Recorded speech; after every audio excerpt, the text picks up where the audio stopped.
Buenas noches.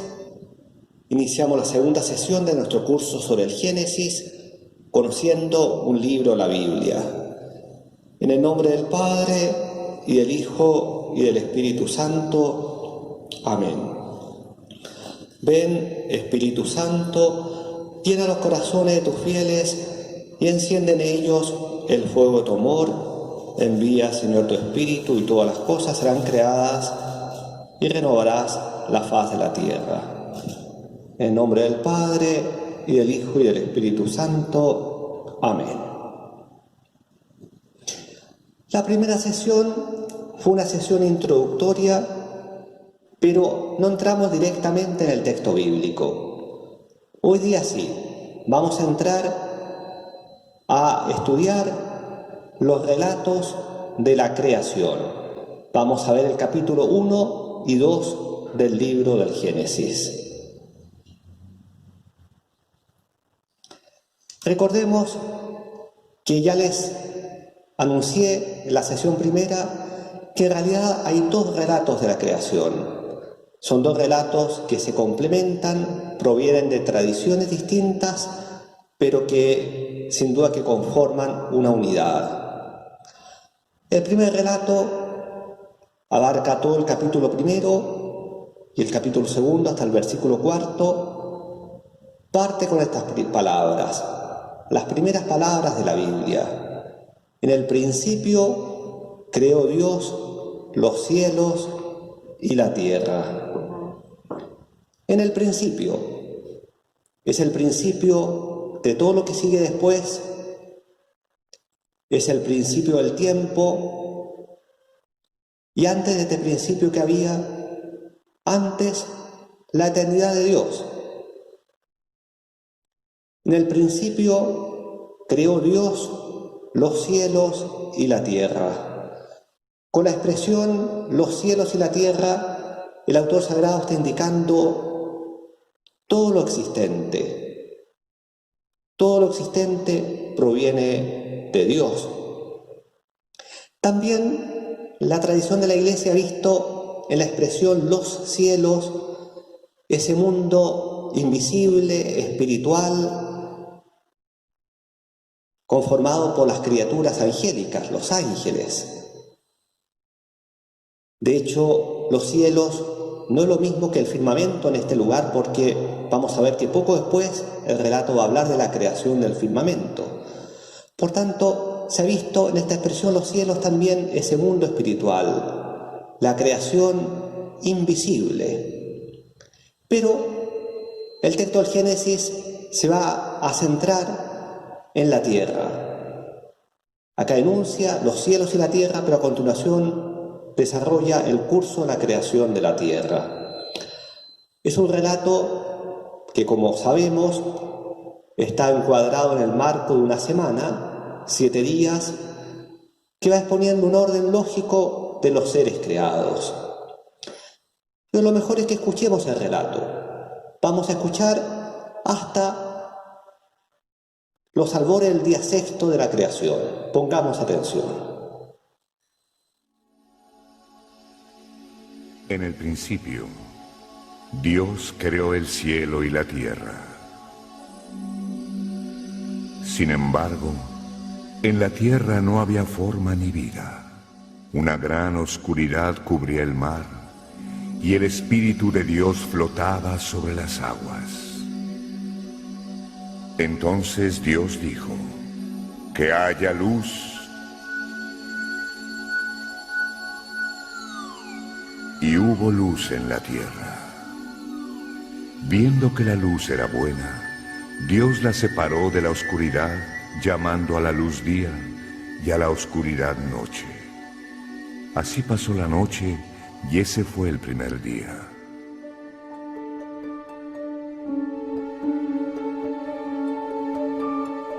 Dios dijo también: «Que se haga un firmamento en medio de las aguas para separarlas en 2 partes».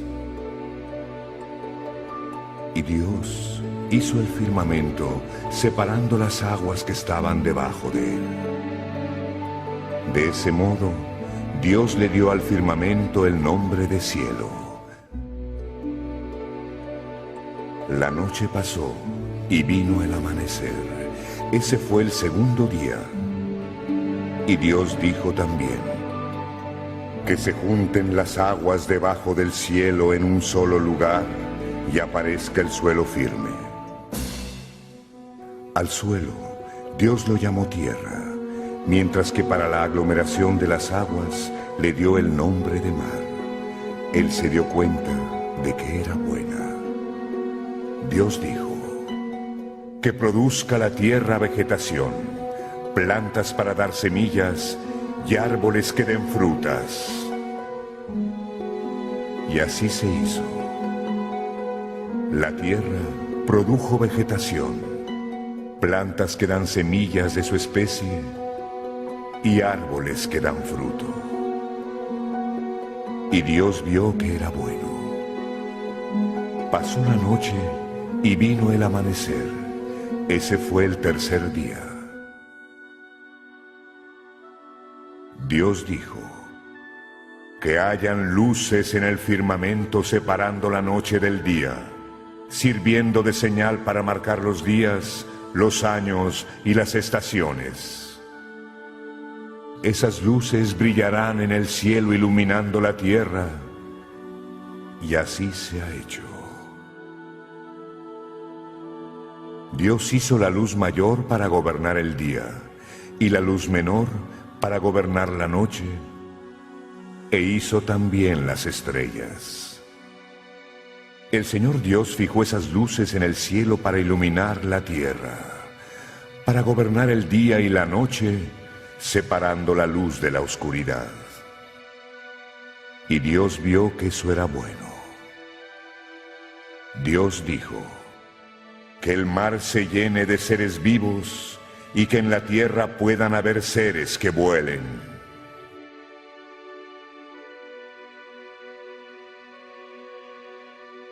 Dios creó los grandes animales del mar y las especies de seres vivos que nadan y vuelan según sus especies. Dios vio que era bueno. Él bendijo todos los seres vivos con estas palabras: sean fecundos y se multipliquen, y llenen las aguas del mar, y en la tierra se multipliquen los seres que vuelan. La noche pasó, vino el amanecer. Ese fue el quinto día. Dios dijo: que la tierra produzca todo tipo de animales, domésticos, salvajes y los que se arrastran por el suelo conforme la especie de cada uno. Y Dios hizo los animales salvajes, domésticos y reptiles, de acuerdo con la especie de cada uno. Él vio que era bueno. Bien. Hemos escuchado entonces esta primera parte del relato de la creación. Tiene elementos muy interesantes para detenernos en ella. En primer lugar, ¿quién es el protagonista? Dios, el Dios único. Acá ya tenemos una gran diferencia con todo el resto de los relatos de creación mitológicos de los pueblos antiguos. Veíamos la sesión primera que el relato del Génesis no es el único relato de creación de la antigüedad. Muchos pueblos tenían relatos de creación, pero hay una diferencia fundamental. Mientras los demás relatos, por ejemplo, relatos que venían de Babilonia, un poco el ambiente de la Biblia, hablaban de una genealogía de diócesis, luchas entre diócesis, y de esa lucha salía el mundo material. Acá el autor sagrado elimina todo lo que suena a mitología para dejar a Dios, el Dios único, el Dios de Israel, como el único protagonista. Es un texto sobrio. Dios crea mediante su palabra. Basta la palabra, la orden divina, para que los distintos elementos sean creados. Podemos decir que es una creación totalmente espiritual. Dios no se vale de otras cosas, otras materias para crear. crea mediante su palabra. Eso muestra también, de alguna manera, la alteridad, es decir, la distancia entre el Creador y la criatura. No hay confusión. Dios trasciende la creación. La creación no es una emanación de la divinidad. Y al decir que Dios crea mediante su palabra, se está, de alguna manera, anunciando algo que en el Nuevo Testamento va a salir a la luz: la participación de la palabra, del verbo, del logos, de la segunda persona de la Trinidad en la creación.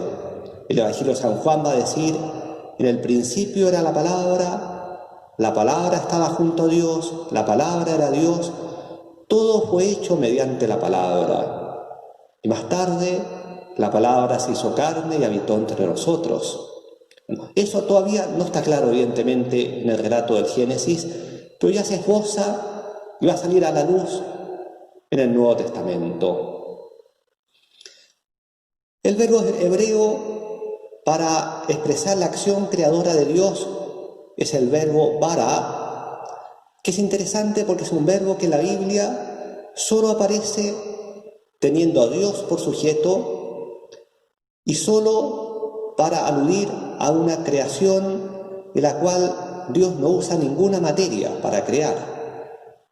Se está anunciando ya la creación de la nada, que está implícita ya en el texto del Génesis y que explícitamente se va a señalar más tarde en el segundo libro, los Macabeos. Otro elemento importante para tomar en cuenta, ustedes fueron viendo, después de cada día la creación, decía: y vio Dios que era bueno. Es decir, el mundo creado, también el mundo material, es un mundo bueno, que proviene de un Dios bueno. Esta mirada a la Biblia se contrapone a cualquier mirada maniquea que tienda a ver en la materia, en el mundo material, algo malo. Sin duda que queda abierta la pregunta: ¿por qué un mundo bueno que proviene de un Dios bueno y vemos tanto mal en el mundo? Bueno, eso será abordado en el tercer capítulo del Génesis.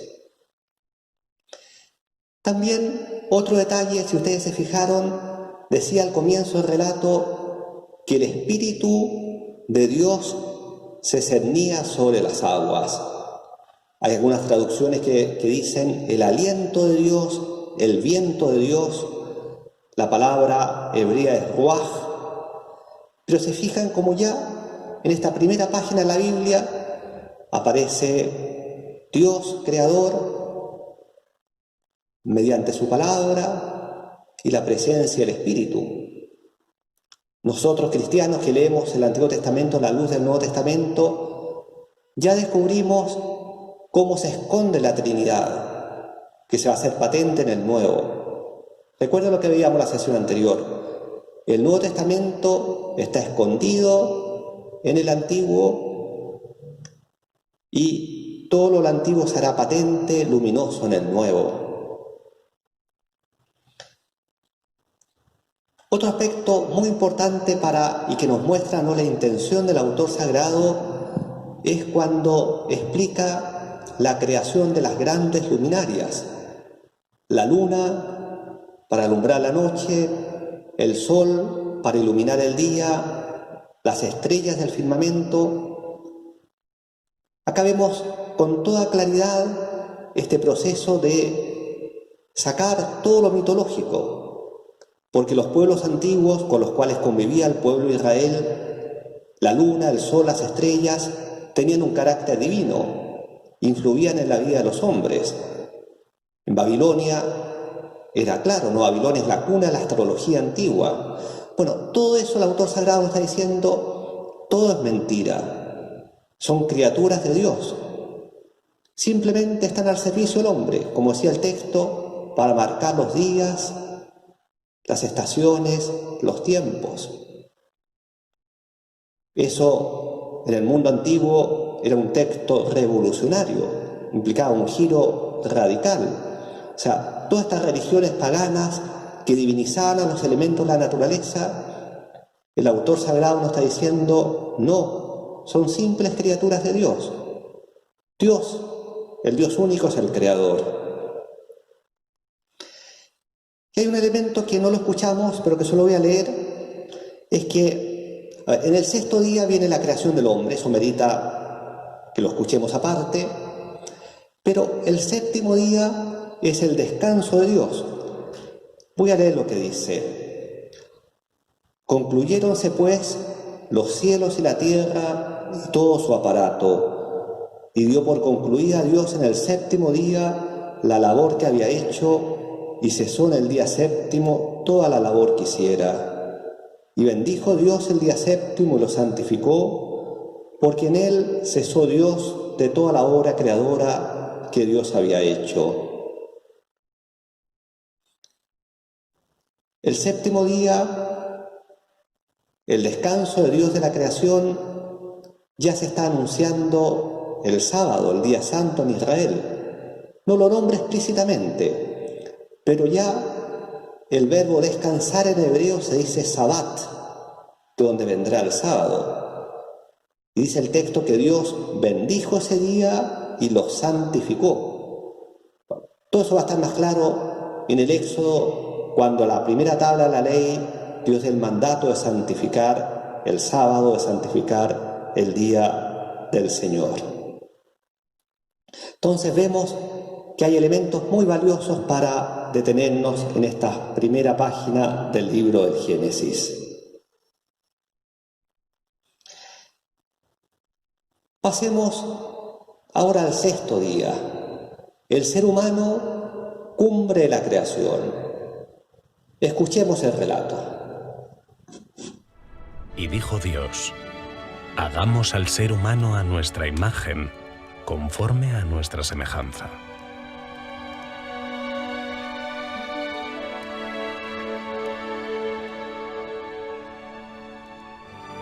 Y creó Dios al ser humano del polvo de la tierra. Y sopló en su nariz aliento de vida. Y dijo Dios: domine el ser humano sobre los peces del mar, sobre las aves del cielo, sobre las bestias que habitan en la tierra y sobre todo reptil que se arrastra sobre la tierra. Creó pues Dios al ser humano a su imagen. A imagen de Dios fue creado. Hombre y mujer los creó. Después, Dios los bendijo diciéndoles: creced y multiplicaos, llenad la tierra y cuidad de ella. Sois responsables de los peces del mar, de las aves del cielo y de todo ser vivo que se mueve sobre la tierra. También les dijo el Señor: os he dado toda planta que da semilla y que está sobre la tierra, y todo árbol que tiene fruto y da semilla. Esto os servirá de alimento. Y a todo animal de la tierra, a toda ave de los cielos, y a todo lo que se mueve sobre la tierra y tiene vida, le he dado las plantas verdes como alimento. Y así fue.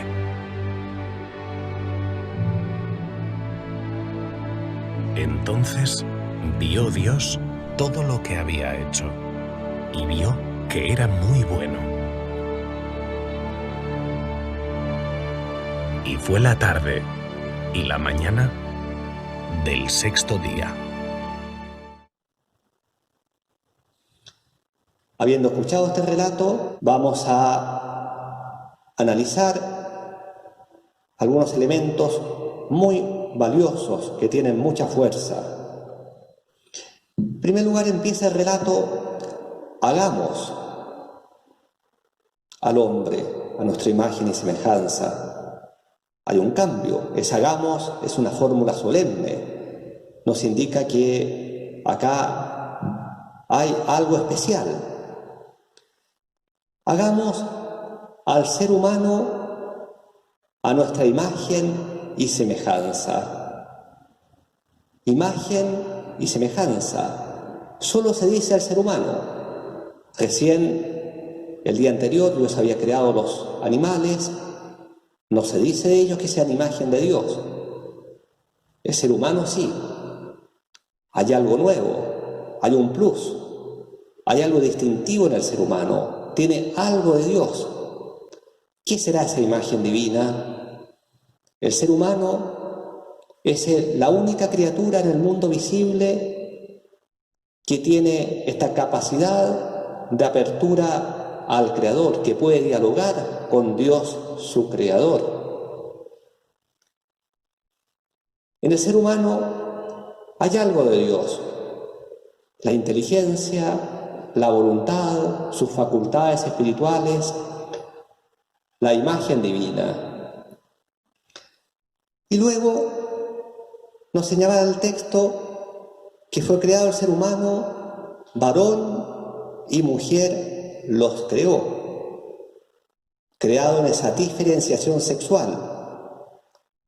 Lo vamos a ver más claro en el segundo relato, la creación. Pero acá lo interesante es notar que primero dice que el ser humano fue creado a imagen y semejanza de Dios, y luego varón y mujer los creó. Es decir, varón y mujer comparten por igual esa dignidad de ser personas creadas a imagen de Dios. Luego, otro elemento que escuchamos, la bendición.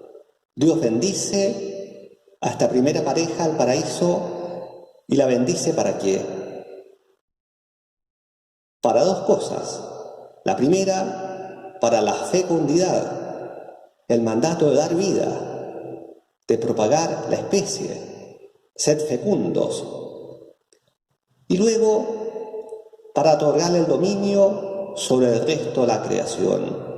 Es decir, claramente Dios, el hombre, tiene un lugar privilegiado en el mundo creado. Este dominio, evidentemente, es el dominio no arbitrario. Es más bien el dominio de un administrador que cuida de la obra de Dios, que se puede servir de ella sin duda, pero sabiendo siempre que es obra de Dios, que no tiene un poder absoluto sobre ella. De ahí podríamos extraer toda una hermosa reflexión ecológica también, ¿no? Bueno, y finalmente, esta parte del texto dice: y vio Dios que era muy bueno. Nuevamente tenemos una diferencia, ¿no? Si el resto de los días de la creación decía vio Dios que era bueno, acá muy bueno, nos marca el plus de la creación del hombre, el lugar privilegiado del ser humano en la obra creadora de Dios, la dignidad del ser humano, la única criatura que Dios ha querido por sí misma. La única criatura de este mundo material que es capaz de relacionarse con su Creador cara a cara. Viene luego el segundo relato de la creación. A diferencia del primero, el segundo está casi exclusivamente centrado en la creación del hombre y la mujer. Escuchémoslo. Esta es la historia de la creación, de los cielos y la tierra. Cuando Dios, el Señor, hizo la tierra y los cielos, aún no había ningún arbusto del campo sobre la tierra, ni había brotado la hierba, porque Dios, el Señor, todavía no había hecho llover sobre la tierra, ni existía el hombre para que la cultivara. No obstante, salía de la tierra un manantial que regaba toda la superficie del suelo, y Dios, el Señor, formó al hombre del polvo de la tierra y sopló en su nariz hálito de vida, y el hombre se convirtió en un ser viviente. Dios, el Señor, plantó un jardín al oriente del Edén, y ahí puso al hombre que había formado. Dios, el Señor, hizo que creciera toda clase de árboles hermosos, los cuales daban frutos buenos y apetecibles. En medio del jardín hizo crecer el árbol de la vida y también el árbol de conocimiento del bien y del mal. Del Edén nacía un río que regaba el jardín y que desde ahí se dividía en 4 ríos menores. El primero se llamaba Pisón y recorría toda la región de Jávila, donde había oro. El oro de esa región era fino, y también había ahí resina muy buena y piedra de ónice. El segundo se llamaba Gihón, que recorría toda la región de Cus. El tercero se llamaba Tigris, que corría al este de Asiria. El cuarto era el Eufrates. Dios el Señor tomó al hombre y lo puso en el jardín del Edén para que lo cultivara y lo cuidara. Y le dio este mandato: puedes comer de todos los árboles del jardín, pero del árbol del conocimiento del bien y del mal no deberás comer. El día que de él comas, ciertamente morirás. Luego Dios el Señor dijo: no es bueno que el hombre esté solo. Voy a hacerle una ayuda adecuada. Entonces Dios el Señor formó de la tierra toda ave del cielo y todo animal del campo, y se los llevó al hombre para ver qué nombre les pondría. El hombre les puso nombre a todos los seres vivos, y con ese nombre se les conoce. Así el hombre fue poniéndoles nombre a todos los animales domésticos, a todas las aves del cielo y a todos los animales del campo. Sin embargo, no se encontró entre ellos la ayuda adecuada para el hombre. Entonces, Dios el Señor hizo que el hombre cayera en un sueño profundo, y mientras éste dormía, le sacó una costilla y le cerró la herida. De la costilla que le había quitado al hombre, Dios el Señor hizo una mujer y se la presentó al hombre, el cual exclamó: esta sí es hueso de mis huesos y carne de mi carne. Se llamará mujer, porque del hombre fue sacada. Por eso el hombre deja a su padre y a su madre, y se une a su mujer, y los dos se funden en un solo ser. En ese tiempo el hombre y la mujer estaban desnudos. Es hermoso el relato, es un relato conocido. Aparece el jardín del Edén como espacio vital para el hombre. No voy a tener ahora en el significado del jardín del paraíso, lo vamos a ver esto en la sesión siguiente. Pero el centro está sin duda en este segundo relato, en la creación del hombre y la mujer. Aparece esta imagen bonita de Dios como un alfarero, ¿no?, que toma la tierra, el polvo, este suelo, para modelar al hombre y luego le insufla el aliento vital. Acá tenemos un elemento antropológico fundamental para comprender al ser humano. El ser humano está tomado la tierra, es terrestre, tomado la tierra, es decir, hecho con barro este suelo, llamado después a cultivar la tierra y que va a volver a la tierra, pero a la vez es el viviente, aquel que recibió el aliento vital de Dios. Nuevamente la palabra ruaj que veíamos al inicio, no es espíritu de Dios que leteaba sobre las aguas. Bueno, acá claramente vemos esta composición dual del ser humano. Siendo uno, está compuesto de materia y de espíritu, alma y cuerpo.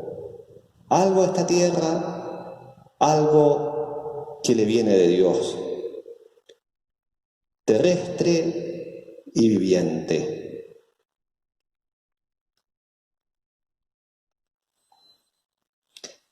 Ahora, el texto habla primero de la creación de Adán. La palabra Adán viene de Adamá, que en hebreo significa justamente la tierra, porque fue tomado de la tierra. Y luego expresa la creación de la mujer.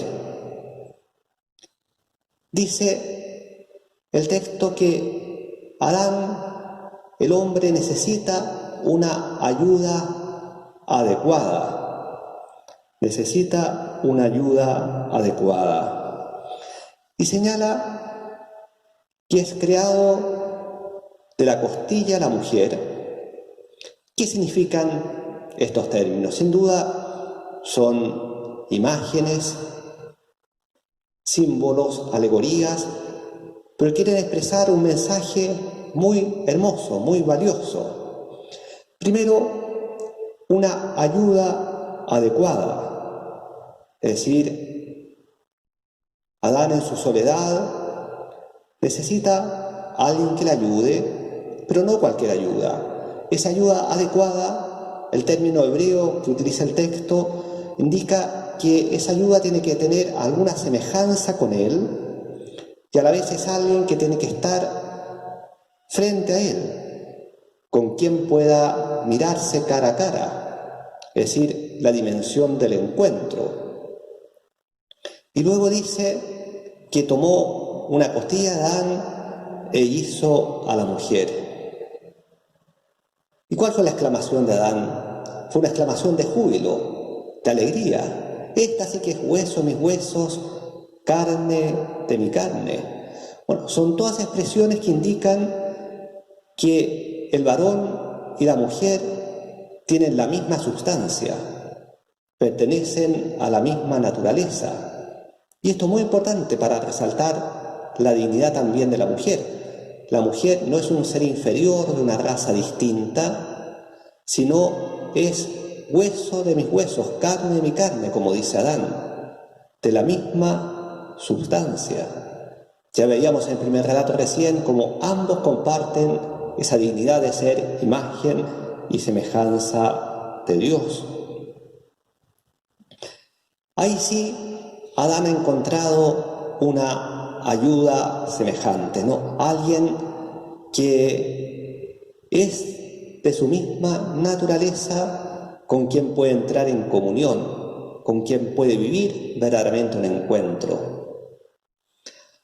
Y luego vienen las palabras tan conocidas que van a ser citadas por Jesús en el Nuevo Testamento, que podemos decir que son la base creacional y antropológica del matrimonio. Dice, dejará el hombre a su padre y a su madre, se unirá a su mujer y serán los dos una sola carne, una sola carne. ¿Quién nos está diciendo esto? Nos está diciendo que al unirse a su mujer están constituyendo un vínculo nuevo que incluye la unión sexual, una carne, que es un vínculo superior al vínculo que se tiene con los padres. Viendo todo el relato, vemos entonces cómo tenemos dos seres de igual dignidad, llamados a unirse. Esta unión es tan fuerte que llegan a ser una sola carne, un solo ser casi. Y esta ayuda, esta unión, es para ayudarse el uno al otro en las tareas de la vida. Es una unión que supone un encuentro personal de dos personas que entran en comunión la una con la otra. Y es una unión que es bendecida. Recuerda la bendición del primer relato, la bendición para la fecundidad. La mirada bíblica ve siempre en los hijos, en la fecundidad, una bendición, un don de Dios, ¿no? Tan ajeno a esa mentalidad hoy día que ve casi en los hijos un estorbo, la autorrealización. No, es parte de la bendición divina, la fecundidad de los esposos. Bueno, vemos acá las bases, como les digo, antropológicas del matrimonio y la familia. De hecho, Jesús, en el Nuevo Testamento, cuando habla del matrimonio, va justamente a volver al texto del Génesis. ¿Se acuerdan cuando Jesús, polemizando con los fariseos, va a decir que va a aludir a la dureza del corazón del hombre que de alguna manera colocó un velo en el plano original de Dios, pero él dice, en el principio no fue así. Y recuerda justamente estas palabras, las palabras del Génesis. Entonces, vemos toda la riqueza que tiene este texto. Bueno, estamos llegando ya al término de nuestra reflexión. Todos estos temas los podríamos desarrollar mucho más, pero creo que estamos dando las bases fundamentales. Hemos leído, escuchado estos dos relatos de la creación que conforman una unidad. Recordando, vimos la creación del mundo material, explicamos algunos elementos, cómo esta creación culmina en la creación del hombre y luego el sábado, el séptimo día de la creación, el descanso. Bueno, y nos podemos plantear la pregunta, ¿estos relatos de la creación suponen una contradicción con la ciencia? Con lo que nos enseña, por ejemplo, la arqueología, la paleontología, la ciencia sobre el origen del hombre. Sin duda que no, sin duda que no. A veces se ha planteado el falso dilema, creación o evolución. O soy creacionista y sigo la Biblia, o soy partidario de la evolución y sigo a la ciencia. No hay contradicción. Hay que comprender bien que el concepto de creación y el concepto de evolución responden a preguntas diferentes. Ya lo veíamos en la sesión anterior, pero es importante recordarlo. La evolución responde al cómo, cuándo, dónde han ido surgiendo los seres vivos. Pero no responde a las preguntas últimas. Las preguntas últimas es, ¿cuál es el sentido de todo ese proceso evolutivo? Y al principio, ¿de dónde proviene ese proceso? ¿Cuál es el principio? ¿Cuál es el origen último? Porque la evolución no puede ser infinita hacia el pasado. Tiene que haber habido un principio. Bueno, ¿y cuál es el plan que hay detrás de eso? ¿Es solamente la casualidad del azar? Claro, si alguien postula que el proceso evolutivo sí es solamente la casualidad, no, eso no lo podemos aceptar como creyentes. Pero me parece a mí que eso llegamos a un absurdo. Un mundo ordenado, bello, como lo conocemos, esa estructura matemática que está en todo el universo, que la podemos descifrar, eso no puede ser fruto de la casualidad. Yo a menudo doy este ejemplo, ¿no? Imaginemos las piezas de un rompecabezas, las lanzamos al aire. Ensayen, pueden dedicarse la vida entera a tirarla al aire, nunca va a caer armado el rompecabezas. Nunca. Entonces, responden a preguntas distintas. Entonces, ¿se puede ser cristiano, creer en la Biblia y a la vez creer en la evolución? Evidentemente que sí. Un dato interesante que estaba leyendo ayer justamente, el doctor José Gregorio Hernández, muy conocido por nuestros amigos de Venezuela, que va a ser beato muy próximamente, él fue un médico eminente. Y hace más de 100 años, a comienzos del siglo XX, él participó en una polémica intelectual con otro médico muy conocido de Venezuela. Bueno, y en esta polémica, el otro médico era ateo, pero en esta polémica, al comienzo con alguna vacilación, pero después ya más claramente, él señala claramente cómo la evolución no contradice su fe, cómo son compatibles. Bueno, eso hace más de 100 años.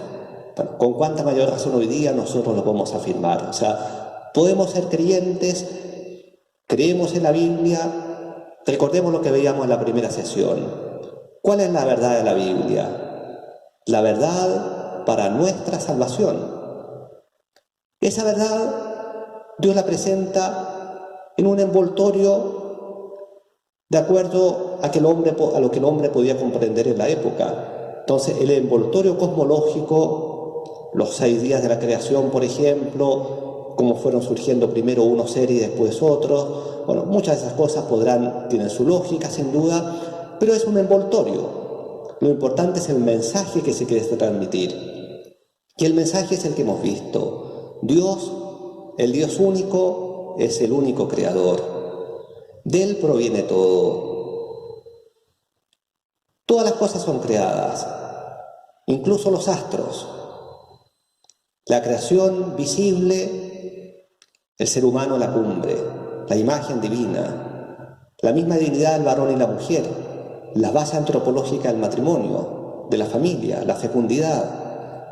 Bueno, ahí esos son los grandes mensajes que Dios nos quiere transmitir. Concluyamos con una breve oración tomada del Salmo 8, el Salmo de la Biblia. Cuando contemplo el cielo, obra de tus manos, la luna y las estrellas que has creado, ¿qué es el hombre para que te acuerdes de él? ¿El ser humano para darle poder? Gloria al Padre, y al Hijo, y al Espíritu Santo, como era en el principio, ahora y siempre, por los siglos de los siglos. Amén. Y ahora, muy brevemente, la tarea: componer una oración de alabanza a Dios por la obra de la creación, entre 7 y 15 líneas. Eso, se los dejo a la imaginación de ustedes, pero una oración que alabe a Dios por la obra de la creación. Y luego, para ir preparando las clases que siguen, ojalá puedan leer del capítulo 3 al 11 del Génesis, o si no, al menos el 3 y el 4. Muchas gracias.